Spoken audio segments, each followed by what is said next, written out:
വിഷ്ണു, കേരളത്തിലൊട്ടാകെ ഇപ്പോൾ രാഹുൽ മാങ്കൂട്ടം വിഷയം, രാഹുൽ ഈശ്വർ വിഷയം, ദിലീപിൻ്റെ കേസ്, കേരളത്തിൽ എപ്പോഴും പറയുന്നത് പോലെ എപ്പോഴും അരികവൽക്കരിക്കപ്പെട്ട അതിജീവിതകൾക്കൊപ്പമാണ് എല്ലാവരും എന്ന് പറയുമ്പോൾ കേരളത്തിലെ പുരുഷന്മാർ പുരുഷ പീഡനം അനുഭവിക്കുന്നുണ്ടോ? അങ്ങനെ ഒരു വക്രീകരിച്ച് അതിനെ കാണാൻ കഴിയില്ല. കാരണം ഓരോരോ പ്രശ്നങ്ങളെ നമ്മൾ ആ ഓരോരോ പ്രശ്നങ്ങളായിട്ട് മാത്രമേ അഡ്രസ്സ് ചെയ്യാൻ കഴിയത്തുള്ളൂ. അല്ലാതെ നമുക്കൊരു അതിനൊരു വലിയൊരു ഏകീകൃത സ്വഭാവം ഉണ്ടെന്ന് നമുക്ക് കരുതാൻ കഴിയില്ല. കാര്യം അതങ്ങനെ ഏകീകൃത സ്വഭാവം ഉണ്ട് എന്ന് കരുതുമ്പോൾ അതിനുണ്ടാകുന്ന ഒരു ബുദ്ധിമുട്ട് എന്ന് പറയുന്നത് കുറ്റവാളികൾ പലപ്പോഴും എന്ത് ചെയ്യപ്പെടും, ആ ഏകീകരണത്തിൻ്റെ പേരിൽ സംരക്ഷിക്കപ്പെടാനുള്ള സാധ്യതകളുണ്ട്. അപ്പോൾ ഏതെങ്കിലും തരത്തിലുള്ള ചില കാര്യങ്ങൾ പലപ്പോഴും നമ്മുടെ നാട്ടിൽ അറിയാമല്ലോ, ഈ പറയുന്ന കുട്ടികളെ സംരക്ഷിക്കുന്ന നിയമങ്ങളും അല്ലെങ്കിൽ സ്ത്രീകളെ സംരക്ഷിക്കുന്ന ഒരു സ്പെഷ്യൽ കാറ്റഗറിയുള്ള നിയമങ്ങൾ നമ്മുടെ രാജ്യത്ത് നിലവിലുണ്ട്. അത് എന്ന് പറയുന്നത് പല കാലഘട്ടത്തിൽ എന്ത് ചെയ്യുന്നു, സ്ത്രീകൾ വലിയ രീതിയിലുള്ള ചൂഷണങ്ങൾക്കും അതിക്രമങ്ങൾക്കും ഒക്കെ വിധേയമാകുമ്പോൾ സ്വാഭാവികമായിട്ടും സ്ത്രീ സംരക്ഷണം എന്ന് പറയുന്നത് ഒരു ജനാധിപത്യ അല്ലെങ്കിൽ ഒരു ഉയർന്ന നിലവാരത്തിൽ ഉയർത്തിപ്പിടിക്കുന്ന ഒരു സമൂഹത്തിന് ആവശ്യമാണ്, അല്ലെങ്കിൽ ഒരു സാമൂഹിക കൂട്ടായ്മയ്ക്ക് ആവശ്യമാണതിൻ്റെ അടിസ്ഥാനത്തിലാണ് നമ്മുടെ രാജ്യത്ത് പല പല സ്ത്രീ സംരക്ഷണ നിയമങ്ങൾ. ഈ നിയമങ്ങളെല്ലാം ഒരു വശത്തെ പറ്റി മാത്രമാണ് പറയുന്നത്. അപ്പോൾ ഇത് രണ്ട് വശക്കാർക്കും ഇതെല്ലാം ബാധകമല്ലേ? പുരുഷന്മാർ ഇത്തരത്തിൽ പീഡനം ഇപ്പം ഒരു സൈഡിലേക്ക് ഏകീകരിക്കുമ്പോൾ അത് വക്രീകരിക്കരുതെന്ന് പറയുമ്പോൾ അതിജീവിതന്മാരുണ്ടാകുന്നു, അതിജീവിതന്മാർ എന്തുകൊണ്ട് കേരളത്തിൽ ഉണ്ടാകുന്നില്ല എന്നൊരു ചോദ്യം പൊതുസമൂഹം ഉയർത്തുന്നുണ്ട്. ഒരു വശത്തേക്കെന്ന് പറയാൻ കഴിയില്ലല്ലോ. ഇവിടെ രാജ്യത്ത് ഏത് നിയമമാണ്, ഏത് നീതിന്യായ പീഠമാണ് ഏകപക്ഷീയമായിട്ട് പെരുമാറുന്നത്? ഇപ്പോൾ താൽക്കാലികമായിട്ട് ഒരാൾക്കെതിരെ കേസെടുക്കാറുണ്ട്, അത് ശരിയാണ്. ചിലപ്പോൾ രണ്ട് ഭാഗത്തിൻ്റെയും വശം കേൾക്കാതെയാണ് പലപ്പോഴും കേസുകൾ രജിസ്റ്റർ ചെയ്യപ്പെടുന്നത്. ആനുകൂല്യങ്ങൾ അവർക്ക് അനുകൂലമാകുന്നുണ്ട്. നിയമം മാറ്റി നിർത്തി കഴിഞ്ഞാൽ ധാർമ്മികമായി കേരളത്തിലെ പുരുഷന്മാർ പുരുഷ പീഡനം അനുഭവിക്കുന്നുണ്ടെന്ന് തോന്നുന്നുണ്ടോ?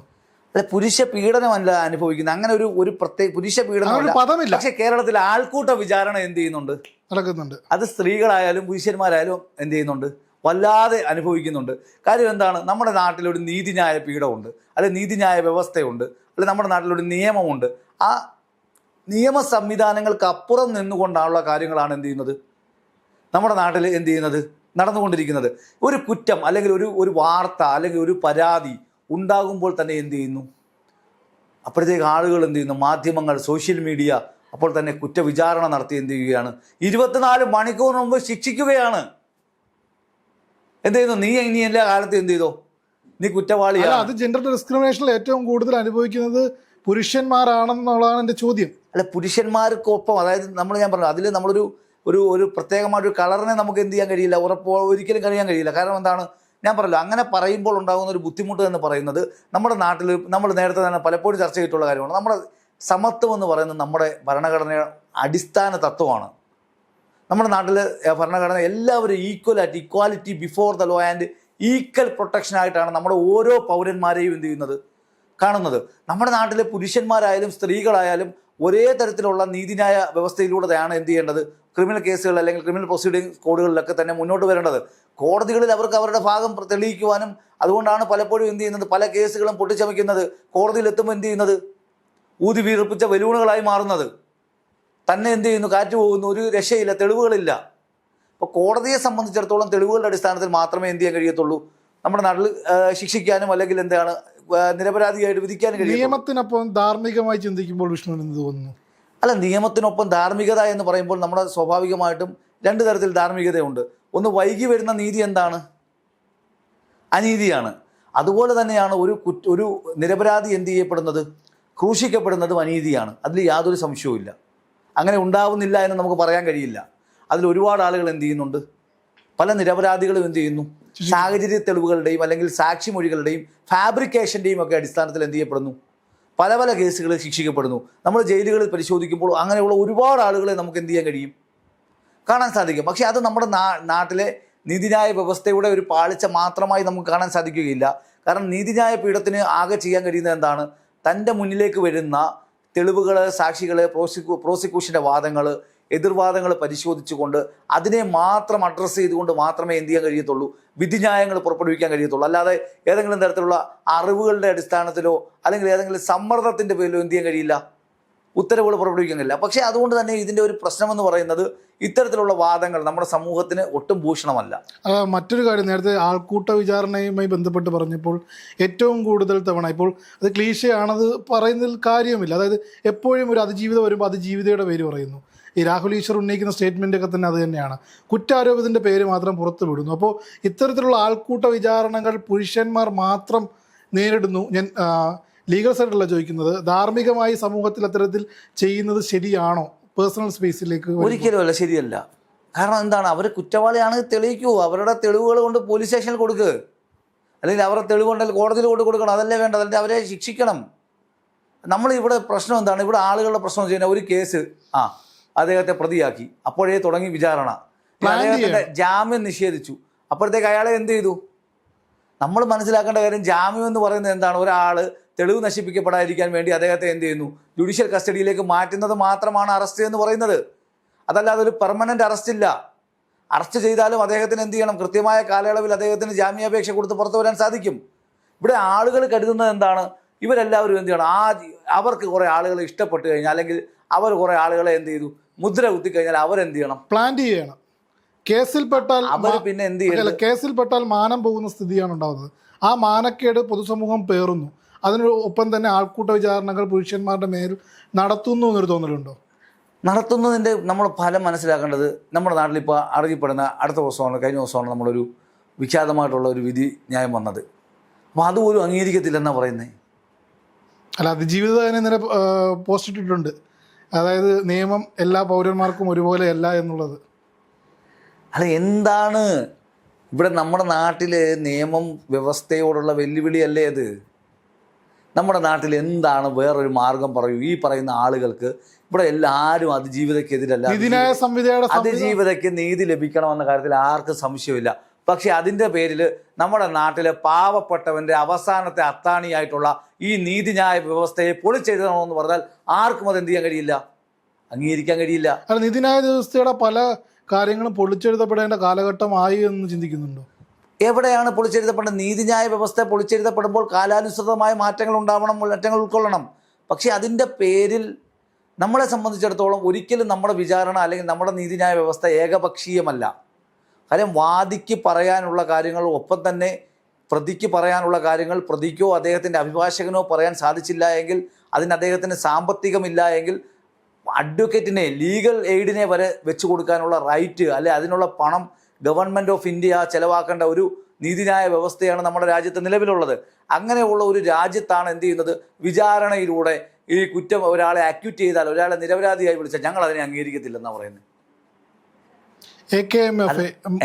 കേരള മെൻസ് ഫാൻസ് അല്ലെങ്കിൽ മെൻ കമ്മീഷൻ എന്ന ഒരു പൊതു ആശയത്തോട് ഇപ്പോൾ രാഹുൽ ഈശ്വർ വരുമ്പോൾ മാലയിട്ട് സ്വീകരിക്കുമോ എന്നറിയാം. അപ്പോൾ മെൻ കമ്മീഷൻ എന്ന് പറയുന്ന സംഘടന മുന്നോട്ട് വെക്കുന്ന ആശയങ്ങൾ സമൂഹത്തിന് ഭൂഷണമാണോ?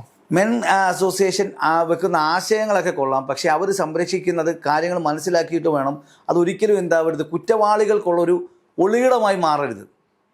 ഒരു നിരപരാധിയാണ് ഇത്തരത്തിൽ പ്രതിയാക്കപ്പെടുന്നതെങ്കിൽ, നിരപരാധിയാണ് വേട്ടയാടപ്പെടുന്നതെങ്കിൽ, നിരപരാധിയാണ് ഇത്തരത്തിലുള്ള അപരാധത്തിന് വേണ്ടി അദ്ദേഹത്തെ എന്ത് ചെയ്യുന്നത്, ചാപ്പ കുത്തുന്നതെങ്കിൽ അതിനെതിരെ പ്രതികരിക്കണം എന്ന് തന്നെയാണ് എൻ്റെ അഭിപ്രായം. പക്ഷേ അതിൻ്റെ പേരിൽ എന്താവരുത്, കുറ്റവാളികളെ സംരക്ഷിക്കാൻ ഒരു പരസ്യമായി, പലപ്പോഴും മെൻസ് കമ്മീഷനൊക്കെ പറ്റിയ അബദ്ധം എന്താണ്, ഒരു ബസ്സിൽ ആളുകളെ ശല്യം ചെയ്ത ആളുകളെ പോലും എന്ത് ചെയ്യുന്നു, പരസ്യമായിട്ട് ആളുകളെ കണ്ടുപിടിച്ച് കൊടുത്ത ആളിനെ എന്ത് ചെയ്യുന്നു.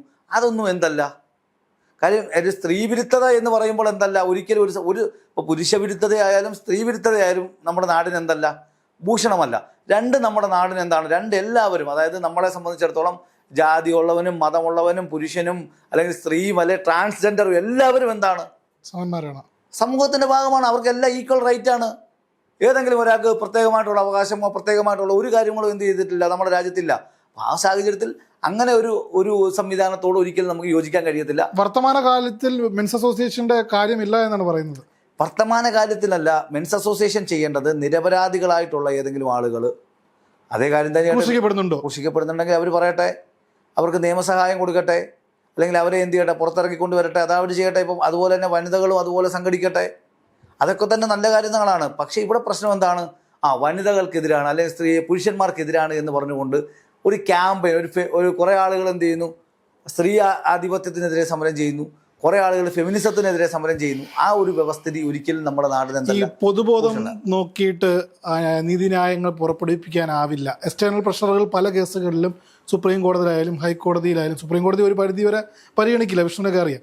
ഹൈക്കോടതിയിലായാലും അതല്ലെങ്കിൽ ജുഡീഷ്യൽ മജിസ്ട്രേറ്റ് കോടതിയിലായാലും എക്സ്റ്റേണൽ പ്രശ്നങ്ങൾ പല ഘട്ടങ്ങളിൽ പരിഗണിച്ചിട്ടുണ്ട് ഒരു ഘട്ടം വരെ. പക്ഷേ ഇപ്പോൾ കഴിഞ്ഞ ദിവസം ഈ അതിജീവിതയുടെ വിഷയവുമായി ബന്ധപ്പെട്ട് ദിലീപ് കേസിൽ എക്സ്റ്റേണൽ പ്രഷറുകൾ ഒന്നും തന്നെ പരിഗണിക്കാതെ ഹണിയം വർഗീസ് എന്ന് പറയുന്ന ജഡ്ജി ഇത്തരത്തിൽ പൊതുബോധത്തിനെതിരായിട്ടുള്ളൊരു ഉത്തരവ് പുറപ്പെടുവിച്ചു. ആരാണ് ഇത്തരത്തിൽ ഇപ്പോൾ ഒരു സുപ്രീം കോടതി വിധി വരികയാണ്. ഇപ്പോൾ 2019 ഇത്തരത്തിലൊരു ശബരിമല യുവതി പ്രവേശനവുമായി വിധി വന്നു. അത് വിശ്വാസത്തിൻ്റെ പ്രശ്നമാണ്. 2 തട്ടിലായി തിരിഞ്ഞുകൂടെ സമരങ്ങളൊക്കെ നടക്കുന്ന സാഹചര്യമുണ്ടായി. ഇവിടെ ഈ ദിലീപ് കുറ്റക്കാരനല്ല എന്ന് കോടതി വിധിച്ചിട്ടും ജനങ്ങളുടെ മനസ്സിൽ നിന്നും അത് പോകാത്തതിൻ്റെ കാരണം അത് കൃത്യമായി അവിടെ പ്ലാന്റ് ചെയ്യാനുള്ള പരിപാടികൾ നടക്കുന്നു എന്ന് തോന്നുന്നുണ്ടോ? ജനങ്ങളെന്ന് പറഞ്ഞു കഴിഞ്ഞാൽ ഒരു വിഭാഗം എന്നേ പറയാൻ കഴിയത്തുള്ളൂ. അതല്ല, ഒരു ഉദാഹരണം പറയാം. ഇന്നലെ ഒരു ബസ്സിൽ പറക്കന്തലക സിനിമയായിട്ട് KSRTC ബസ്സിൽ പോയി ഒരു സാധാരണ സ്ത്രീയാണ്. അവർ ഫേസ്ബുക്ക് ഉപയോഗിക്കുകയോ വാട്സപ്പ് ഉപയോഗിക്കുകയോ അല്ലെങ്കിൽ PR വർക്കിൻ്റെ ഭാഗമാണെന്നും പറയാൻ പറ്റില്ല. KSRTC കണ്ടക്ടർ ഇടപെട്ട സിനിമ ഓഫ് ചെയ്യുന്നത്. അപ്പോൾ ഇവിടെ അതാണ് പറയുന്നത്. കേരളത്തിലെ സ്ത്രീകളെ പറ്റിയാണ്, അമ്മമാരെ പറ്റിയാണ് പറയുന്നത്. അല്ല, അങ്ങനെ നമ്മളെ പോലെ പൊളിറ്റിക്കലായിട്ട് പറഞ്ഞാൽ വെറുതെ ചീപ്പ് പബ്ലിസിറ്റിക്ക് വേണ്ടി ചെയ്യുന്ന പരിപാടികളാണ്. ഇവിടെ ദിലീപ് ജയിലിൽ കിടന്നപ്പോൾ രാംലീല ഇറങ്ങി എന്താണെന്നൊന്നും ചെയ്യാനത്? ദിലീപ് എന്താ ഒളിച്ചു നടക്കുന്ന ഒരാളാണോ? അയാളൊരു കലാകാരനാണ്. അദ്ദേഹം ഒരു കുറ്റകൃത്യം ചെയ്തെന്നിരിക്കട്ടെ എന്ന് വെച്ചുകൊണ്ട് അദ്ദേഹം മുൻപ് ചെയ്ത കാര്യങ്ങളൊക്കെ അല്ലെങ്കിൽ മുൻപ് ചെയ്ത ചലച്ചിത്രങ്ങളൊക്കെ മോശമാണെന്നാണോ അതിന്റെ അർത്ഥം? അല്ല, ഇവിടെ സെൻസർ ബോർഡ് അംഗീകരിച്ചുള്ള ചലച്ചിത്രമാണ് പ്രസിദ്ധീകരിക്കുന്നത്. ആ ചലച്ചിത്രം എവിടെ വേണേലും പ്രദർശിപ്പിക്കാനുള്ള റൈറ്റ് ഉണ്ട്, ഏതൊരാൾക്കും ഉണ്ട്. അതിനൊന്നും എന്ത് ചെയ്യാൻ കഴിയും? അതൊക്കെ സാങ്കേതികവും നിയമപരമായിട്ടുള്ള കാര്യം ഞാൻ പറഞ്ഞു. അല്ല, ഇതെന്ന് പറയുന്ന സ്വാഭാവികമായിട്ടും വെറുതെ ചീപ്പ് പബ്ലിസിറ്റിക്ക് വേണ്ടി നടത്തുന്ന ഇത്തരം കാര്യങ്ങളാണ്. അതിനപ്പുറത്തേക്ക് അതിനെ കാണാനേ കഴിയില്ല. അല്ല, അത്തരത്തിലൊരു കാര്യം. അതായത് വീട്ടിലിരിക്കുന്ന എൻ്റെയും വിഷ്ണുവിൻ്റെയൊക്കെ അമ്മ നല്ല പ്രായമുള്ള സ്ത്രീകളാണ്. നമ്മളെപ്പോലെ പൊളിറ്റിക്കൽ ചിന്താഗതി ഇല്ലാത്തതാണ്, ഒരു പഴയ കാലഘട്ടത്തിൽ നിന്നാണ്. അവരുടെ മനസ്സിൽ ഒരു മീഡിയയുടെ ഇൻഫ്ലുവൻസും ഇല്ലാതെ ദിലീപ് കുറ്റക്കാരനാണ്, ദിലീപിന് ശിക്ഷ കിട്ടിയില്ല എന്ന് ചോദിക്കുന്ന ഒരു കൂട്ടം അമ്മമാരും സ്ത്രീകളുള്ള സമൂഹമാണ്. എന്തുകൊണ്ട് അങ്ങനെ പ്ലാൻ ചെയ്യപ്പെട്ടു? അല്ല, അങ്ങനെ ചെയ്യുന്നെങ്കിൽ സ്വാഭാവികമായിട്ടും അതിന് മറുപടി പറയേണ്ട ബാധ്യത കോടതിക്കില്ല. അതിന് മറുപടി പറയേണ്ട ബാധ്യത ഇവിടുത്തെ സർക്കാരിനും അതോടൊപ്പം തന്നെ പ്രോസിക്യൂഷനുമാണ്.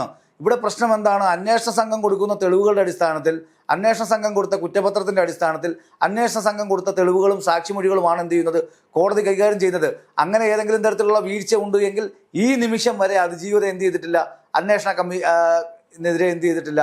ഉദ്യോഗസ്ഥനെതിരെ പറഞ്ഞിട്ടില്ല, പ്രോസിക്യൂട്ടർക്കെതിരെ പറഞ്ഞിട്ടില്ല. ഇതൊക്കെ ആരും എവിടുന്നെങ്കിലും ഓട് പൊളിച്ചു വരുന്ന ആൾക്കാരല്ല. ഇവരൊക്കെ തന്നെ അറിഞ്ഞുകൊണ്ടും ഇവരുടെയൊക്കെ സമ്മതപ്രകാരം ജഡ്ജിയുടെ സമീപന പ്രകാരം സർക്കാർ വെച്ച പ്രോസിക്യൂട്ടർമാർ ഈ കോടതിയിൽ നിന്ന് നിങ്ങൾക്ക് എന്താണ് നീതി ലഭിക്കുമെന്ന് കരുതണ്ട. ഞാൻ പറയുന്നത് നിങ്ങൾ എഴുതിയെടുക്കണമെന്ന് പറഞ്ഞ് അതിജീവിതയുടെ അടുത്ത് ഞാനെടുത്ത സ്റ്റെനോഗ്രാഫർ അല്ല എന്ന് പറയുന്നു. ഇത് ഓപ്പൺ കോർട്ടിലേക്ക് വിചാരണ മാറ്റണമെന്ന് പറയുമ്പോൾ അവിടെ അത് സാധിക്കില്ല എന്ന് പറയുന്നു. അപ്പോൾ ഇത് മൊത്തത്തിൽ ഒരു സംശയം ജനിപ്പിച്ചാൽ തെറ്റ് പറയാനാകും. 1775 പേജുള്ള വിധിന്യായത്തിന്റെ പ്രസ്താവനകൾ കഴിഞ്ഞ 2-3 ദിവസമായിട്ട് ഞാനും വിഷ്ണുവൊക്കെ തന്നെ പഠിക്കുകയാണ്. നോക്കൂ, അക്യൂസ് നമ്പർ 8 കൃത്യമായ ആ വിധിന്യായം കാണുമ്പോൾ ഒരു സാധാരണക്കാരൻ എന്ന നിലയിൽ, ഇപ്പോൾ വക്കീൽ എന്ന നിലയിൽ, മാധ്യമപ്രവർത്തനം എന്ന നിലയിൽ എനിക്കും വിഷ്ണുവിനൊക്കെ നോക്കുമ്പോൾ ഇതാണ് ഇന്ന രീതിയിലാണ് ഇത് പോയേക്കുന്നതെന്ന് അറിയാൻ പറ്റും. പ്രോസിക്യൂഷന്റെ വാദങ്ങളെ ഒന്നും തന്നെ എടുക്കാത്ത തരത്തിലുള്ളൊരു വിധിന്യായമാണ് വന്നിരിക്കുന്നതെന്ന് തോന്നില്ലേ? ഞാനത് കൃത്യമായി വായിച്ചതാണ്. പ്രോസിക്യൂഷന്റെ വാദങ്ങൾ എന്ന് പറയുന്നത് വാദങ്ങൾ ആർക്ക് വേണമെങ്കിലും വാദിക്കാമല്ലോ. പ്രോസിക്യൂഷൻ ഹാജരാക്കിയ തെളിവുകളിലാണ് പ്രശ്നമെന്ന് പറയുന്നത്. അതായത് നമ്മുടെ രാജ്യത്ത് ഗൂഢാലോചന കുറ്റം അപൂർവങ്ങളിൽ അപൂർവമായിട്ടാണ് ആകെപ്പാടെ എന്ത് ചെയ്യുന്നത്? തെളിയിക്കപ്പെടുന്നത്. അതിൻ്റെ കാരണമെന്ന് പറയുന്നത് ഗൂഢാലോചന എന്ന് പറയുമ്പോൾ ആ ഗൂഢാലോചന നടത്തുന്ന ബെനിഫിഷ്യറി, ആർക്കാണോ ആ ബെനിഫിറ്റ് കിട്ടുന്നത്, ആ ബെനിഫിറ്ററിയും ആ കേസിലെ മറ്റുള്ള പ്രതികളും തമ്മിലുള്ള നിത്യവും കൃത്യവുമായിട്ടുള്ള ഒരു ആസൂത്രണത്തിൻ്റെ തെളിവുകളാണ് വേണ്ടത്. ഈ വിഷയത്തിൽ ഒരിക്കൽ പോലും ദിലീപിനെ ഈ പറയുന്ന ഒന്നാം പ്രതിയായിട്ടുള്ള പൾസർ സുനി വിളിച്ചതായിട്ടോ അവർ എവിടെയെങ്കിലും വെച്ച് രേഖാപരമായി കണ്ടെന്നുള്ളതിനോ ഒരു കൃത്യമായിട്ടുള്ള തെളിവ് ഹാജരാക്കാൻ ഈ സംഭവവുമായി ബന്ധപ്പെട്ട്, അതായത് ആ കാലഘട്ടത്തിൽ, അതായത് ഈ പറയുന്ന കുറ്റകൃത്യം നടക്കുന്ന കാലഘട്ടത്തിൽ അതിന് മുൻപോ വിളിച്ചതായിട്ട് കണ്ടെത്താൻ കഴിഞ്ഞിട്ടില്ല. ആകെപ്പാടെ പറയുന്ന ജയിലിൽ നിന്നും കത്തയച്ചു എന്നുള്ളതാണ്. ജയിലിൽ നിന്നും കത്തയക്കുന്ന നമ്മൾ ഈ കേസിന് നമ്മൾ മെറിറ്റുകൾ പരിശോധിക്കുമ്പോൾ ഞാൻ ആദ്യം തന്നെ പറഞ്ഞല്ലോ, നമുക്ക് അതിജീവിതയുടെ നീതി ഉറപ്പുവരുത്തണമെന്ന് പറയുമ്പോൾ നമ്മൾ ഈ വിധിന്യായം വായിക്കുന്ന സമയത്ത് നമുക്ക് മനസ്സിലാക്കാൻ സാധിക്കുന്നത് ഇവിടെ പലപ്പോഴും ഫാബ്രിക്കേറ്റ് ചെയ്തുകൊണ്ടാണ്. അതായത് ഫസ്റ്റ് ഇൻഫർമേഷൻ റിപ്പോർട്ട് FIR എടുക്കുന്ന സമയത്തോ, അതല്ലെങ്കിൽ എന്ത് ചെയ്യുന്നത് FIS എടുക്കുന്ന സമയത്തോ, അതല്ലെങ്കിൽ 164 സ്റ്റേറ്റ്മെൻറ്റ് എടുക്കുമ്പോഴോ ഒരിക്കൽ പോലും ഇത്തരത്തിൽ എന്ത് ചെയ്തിട്ടില്ല? ഒരു ദിലീപിനെതിരായിട്ടുള്ളൊരു പരാതിയോ ഒരു ആരോപണമോ എന്ത് ചെയ്തിട്ടില്ല? അതിജീവിത രേഖപ്പെടുത്തിയിട്ടില്ല. അതിജീവിത ഈ കുറ്റപത്രം സമർപ്പിച്ച ശേഷമാണ്, അതായത് ഞാൻ മനസ്സിലാക്കുന്നിടത്തോളം അതിനുശേഷം 2-3 ദിവസത്തിന് ശേഷമാണ് എന്ത് ചെയ്യുന്നത് 144 സ്റ്റേറ്റ്മെന്റ് ഈ തരത്തിലുള്ള സ്റ്റേറ്റ്മെന്റുമായിട്ട് മുന്നോട്ട് വരുന്നത്. സ്വാഭാവികമായിട്ടും ഒരാൾ കുറ്റാരോപിതനാണെങ്കിൽ അയാൾ കുറ്റവാളിയാണെങ്കിൽ അതിനുള്ള തെളിവ് ഹാജരാക്കൂ. ദിലീപിനെതിരെ ഗൂഢാലോചന നടന്നു എന്നാണ് പറയുന്നത്. ദിലീപിനെതിരെ ഗൂഢാലോചന നടന്നോ ഇല്ലയോ എന്നുള്ള കാര്യം ചോദിക്കേണ്ട. ദിലീപിന് അങ്ങനെ ഉണ്ടായിട്ടുണ്ടെങ്കിൽ ദിലീപ് അതിന് പരാതി കൊടുക്കണം. അതായത് നമ്മളിവിടെ ഗൂഢാലോചന നടന്നിട്ടില്ല എന്ന് ഞാൻ ഇപ്പോഴും വിശ്വസിക്കുന്നില്ല. കൃത്യമായ ഗൂഢാലോചന നടന്നിട്ടുണ്ട്. അതിൽ ആരാണ് പ്രതി എന്ന് കണ്ടുപിടിക്കേണ്ടത്. ഇപ്പോൾ കോടതി പറഞ്ഞത് നമ്മൾ എന്ത് ചെയ്തേ കഴിയത്തുള്ളൂ, അംഗീകരിച്ചേ പറ്റത്തുള്ളൂ. ഇനി ഇവിടെ പലരും എന്ത് ചെയ്യുന്നു, പലരും എല്ലാ രാഷ്ട്രീയ നേതാക്കന്മാർ പല ആൾക്കാരും പറയുന്നത് എന്താണ്, അംഗീകരിക്കത്തില്ല. എങ്ങനെ അംഗീകരിക്കാതിരിക്കാൻ പറ്റും? അതിനുള്ള മാർഗം എന്താ? അല്ല, കൃത്യമായി എനിക്കും വിഷ്ണുവിനൊക്കെ അറിയാം. ഈ ഉപരികോടതികളിലേക്ക് പോകുമ്പോൾ വിചാരണ കോടതികൾ നടന്ന അത്രയും വിചാരണയോ അല്ലെങ്കിൽ ഇത്തരം തെളിവുകൾ ഗൂഢാലോചനയുമായി ബന്ധപ്പെട്ട് ഈ കേസിൻ്റെ ഒരു ക്രൈം നടക്കുന്നു, ഒക്കറൻസുമായിട്ട് ബന്ധപ്പെട്ട് കാലങ്ങൾ കഴിയുന്നവരും അതിൻ്റെ തെളിവുകൾ ഹാജരാക്കാനുള്ള ടൈംലിനെസ് അല്ലെങ്കിൽ അവൈലബിലിറ്റി കുറഞ്ഞു വരുന്ന സാഹചര്യമാണ്. അപ്പോൾ ഉപരികോടതികളിലേക്ക് ഇതുമായി പോയാലും അതിജീവിതയ്ക്ക് നീതി കിട്ടാത്തൊരു സാഹചര്യം വരില്ലേ? അതിജീവിതയ്ക്ക് നീതി കിട്ടാത്തതെന്ന് പറഞ്ഞാൽ ഈ തെളിവുകളെല്ലാം ഹാജരാക്കിയല്ലോ സാർ. 8 വർഷം കൊണ്ട് ഹാജരാക്കിയ തെളിവുകൾ മാത്രമേ ഇനി മുകളിലേക്ക് കൊണ്ടുപോകാൻ കഴിയത്തുള്ളൂ. ആ തെളിവുകളിൽ പിഴവ് സംഭവിച്ചിട്ടുണ്ടെങ്കിൽ അത് പരിശോധിക്കപ്പെട്ടിട്ടില്ലെങ്കിൽ അത് ചൂണ്ടിക്കാണിക്കട്ടെ, അണ്ട് അദ്ദേഹത്തെ ശിക്ഷിക്കട്ടെ, അതിനുശേഷം അദ്ദേഹത്തെ മുദ്ര കുത്തട്ടെ. അപ്പോൾ നമ്മൾ നീതിന്യായ പീഠത്തെ അംഗീകരിക്കത്തില്ല എന്ന് പറയുന്നതിനോട് ഒരിക്കലും എന്ത് ചെയ്യാൻ കഴിയില്ല. ഒരു അഭിഭാഷകൻ എന്നുള്ള നിലയിലും ഒരു പൊതുജീവി എന്ന നിലയിലും എന്ത് ചെയ്യാൻ കഴിയില്ല, നമുക്കൊരിക്കലും അംഗീകരിക്കാൻ കഴിയില്ല. അങ്ങനെ അംഗീകരിക്കപ്പെട്ടാലുള്ള പ്രശ്നം നമ്മുടെ നാട് എന്ത് ചെയ്യപ്പെടും, അരാഷ്ട്രീയതയിലേക്കും അതോടൊപ്പം തന്നെ അരാജകത്വത്തിലേക്കും കൂപ്പുകുത്തും. നമ്മുടെ നാട് ഇന്ന് നമ്മൾ ലോകത്തിൻ്റെ പല സ്ഥലങ്ങളിൽ സുഡാനിലും എത്യോപ്യയിലുമൊക്കെ കാണുന്ന പോലെ ജനക്കൂട്ടം എന്ത് ചെയ്യും, ഇത്തരത്തിലുള്ള നിയമം കയ്യിലെടുത്തുകൊണ്ട് അതിക്രമങ്ങൾ കാണിക്കും. ഇവിടെ സമ്പത്തുള്ളവൻ സമ്പത്തില്ലാത്തവനെ എന്ത് ചെയ്യും, ഇല്ലാതാക്കാൻ ശ്രമിക്കും. ഇവിടെ പലതരത്തിലുള്ള അനീതികൾ നമ്മുടെ നാട്ടിലേക്ക് കടന്നു വരാൻ സാധ്യതയുണ്ട്. നമ്മുടെ നാട്ടിലെ ആളുകളുടെ സുരക്ഷിതത്വം എന്ത് ചെയ്യപ്പെടും, ഇല്ലാതാക്കപ്പെടും. അപ്പോൾ നമ്മുടെ നീതിന്യായ പീഠത്തെ നമ്മൾ ചോദ്യം ചെയ്യുമ്പോൾ അതില്ലെങ്കിൽ ഏതെങ്കിലും തരത്തിൽ ഈ പറയുന്ന നീതിന്യായ പീഠത്തിൽ ഏതെങ്കിലും തരത്തിലുള്ള ഈ എററുകൾ സംഭവിച്ചിട്ടുണ്ടെങ്കിൽ എന്തായാലും മുകൾ കോടതിയിൽ അത് ചോദ്യം ചെയ്ത് വിധികൾ സമ്പാദിക്കണം. ഇനി സുപ്രീം കോടതി കൂടെ അങ്ങ് വെറുതെ വിട്ടാൽ എന്ത് ചെയ്യും? അപ്പോഴെങ്കിലും ഇവർ അംഗീകരിക്കുമോ?